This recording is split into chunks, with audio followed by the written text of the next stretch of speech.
अब देखें एक्सरसाइज 3.4 का एक और क्वेश्चन हमारे पास मौजूद है। कह रहे हैं find the angle between this and this. तो हमारे पास दो वेक्टर्स गिवन हैं जिनके दरमियान में हमने जो है एंगल मालूम करके देना है। हम सपोज कर लेते हैं let A is equal to this and B is equal to this.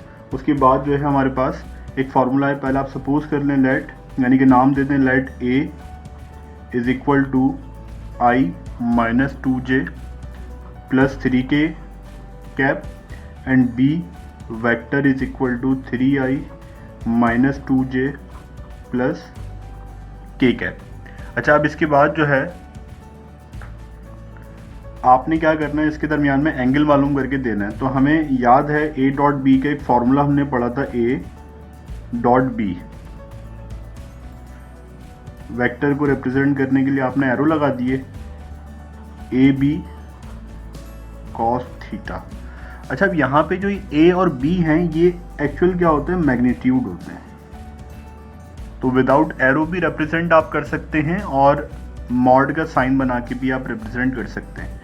तो यहाँ से अगर हम इसको सेपरेट कर लें, ए डॉट बी, क्योंकि यहाँ ए बी यहाँ पे मल्टीप्लाई हो रहा है, वहाँ जाके क्या हो जाएगा, डिवाइड, क्योंकि हमारा जो सब्जेक्ट है वो थीटा है। तो हमने ए बी को यहाँ पे कर दिया और कॉस थीटा यहीं पे, और कॉस इन्वर्स करते हैं वहाँ ले जाके, तो आपके पास जो ये थीटा आ जाएगा, theta is equal to cos inverse vector A dot B upon magnitude of vector A into magnitude of vector B. तो ये हमारी रिक्वायर्ड इक्वेशन है जो कि हमें थीटा मालूम करके देगी, यानी कि angle between this and this vector. तो अब यहाँ पे हमारे पास a डॉट बी अननोन है, सबसे पहले तो हम वो मालूम कर लेंगे। Vector a dot vector b is equal to vector a की जो वैल्यूज़ हैं i cap minus 2j cap plus 3k cap.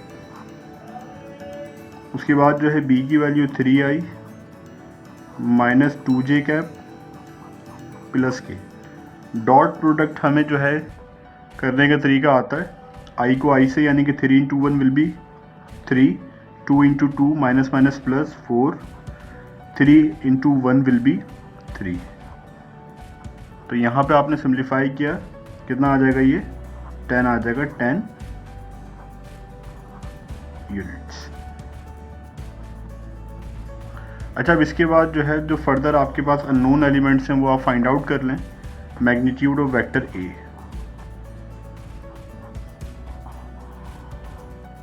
तो हमारे पास जो ए के एलिमेंट हैं वो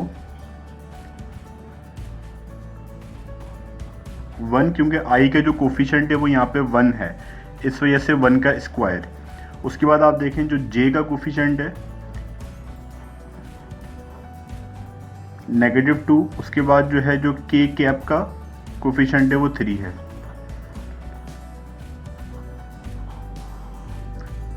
1 का स्क्वायर 1, 2 का स्क्वायर 4, 3 का स्क्वायर 9। तो 1 प्लस 4 5, 5 प्लस 9 14। ये आ गया आपके पास मैग्नीट्यूड ऑफ वेक्टर ए। क्योंकि मैग्नीट्यूड है तो आपने यूनिट मेंशन कर दिया यहाँ पे। वेक्टर बी के ऊपर आ जाएं, आई का कोफिशिएंट 3 है यहाँ पे। उसके बाद जो है जे का जो कोफिशिएंट है वो -2 है, और जो के का है वो 1 है। इन सब का आपने स्क्वायर ले लिया।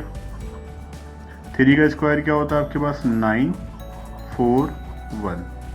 तो अगेन आप देखें 9 प्लस 4 13 प्लस 1 14 आ जाएगा आपके पास, 14 यूनिट्स।